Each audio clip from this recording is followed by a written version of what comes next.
જય સ્વામિનારાયણ. આજે વાત કરવી છે ગંગા સ્નાન.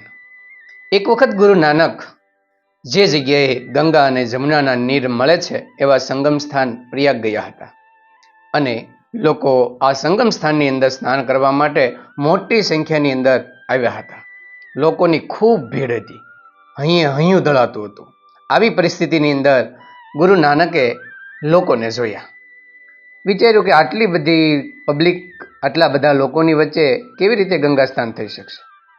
એથી એ એક જગ્યાએ બેસી ગયા. આજુબાજુ તેમના શિષ્યો ગોઠવાઈ ગયા અને ગુરુ નાનક સુંદર મજાના ભજનો ગાવા લાગ્યા. સાથે તેમના શિષ્યોએ સરસ મજાનો એકતારો સાધ્યો. આમ સંગીત સાથે ભજનો શરૂ થયા. આજુબાજુ રહેલા લોકો આ સુંદર ભજનો સાંભળી તેના તરફ આકર્ષાયા અને ગુરુ નાનકની આજુબાજુ ભીડ જમા થવા લાગી. અનેક લોકો ત્યાં ઊભા રહી ગયા અને આ સુંદર મજાના ભજનની અંદર લીન થયા. આ રીતનો સુંદર મજાનો ભજન ચાલી રહ્યા હતા.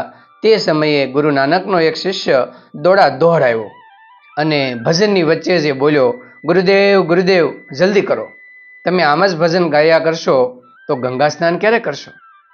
તો ઝડપ કરો, હમણાં જ લોકો છે એ ખૂબ ઉભરાઈ ગયા છે, આપણો વારો પણ ગંગા સ્નાનમાં નહીં આવે અને એટલે બધે દૂર આપણે આવ્યા છીએ તો સ્નાન કર્યા વગર જ જશું, તો ઝડપ કરો અને આપણે ગંગા સ્નાન કરી આવીએ.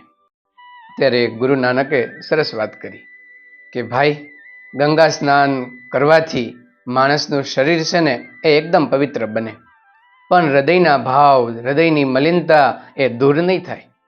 એટલા માટે અહીં માણસ જે ભજન કરવા બેઠા છે ને એ ભલે ગંગા સ્નાન કરવા નથી ગયા, પરંતુ તેના હૃદયની અંદર રહેલી મલિનતા દૂર થઈ રહી છે. ભગવાનના નામથી, ભગવાનના ભજનથી એ પવિત્ર થઈ રહ્યા છે. તો ગંગા સ્નાન અને આ ભજન બંનેનો અર્થ, બંનેનું મહત્વ સમાન છે. ગંગા સ્નાન કરે અને મનથી પવિત્ર ન થાય તો એ ગંગા સ્નાન કર્યું ન કર્યું થાય. ત્યારે ગુરુ નાનકે સરસ પંક્તિ યાદ કરી કે નાયે ધોયે ક્યાં હુઆ, નાયે ધોયે ક્યાં હુઆ, જો મન મેલ ન જાય, જો મન મેલ ન જાય, મીન સદા જલ में રહે, મીન સદા જલ में રહે, ધોયે બાસ ન જાય. માછલી હંમેશા પાણીની અંદર રહે છે, ગમે એટલી ધોવાય છતાં પણ એની જે વાસ એ જતી નથી. આમ માણસને પણ પોતાનું હૃદય પવિત્ર કરવું હોય તો ભગવાનનું ભજન, સારા કર્મો કરવાથી માણસની અંદર રહેલી મલિનતા દૂર થઈ જાય છે અને ગંગાના પાણીથી જેમ શરીર સ્વચ્છ થાય એમ ભજન અને સારા કર્મથી માણસનું શરીર, મન પણ શુદ્ધ બને છે. ત્યારે શિષ્યએ વાત સાંભળી અને ત્યાં જ ગુરુ નાનકની પાસે બેસી ગયો અને ભજનની અંદર લીન થઈ ગયો.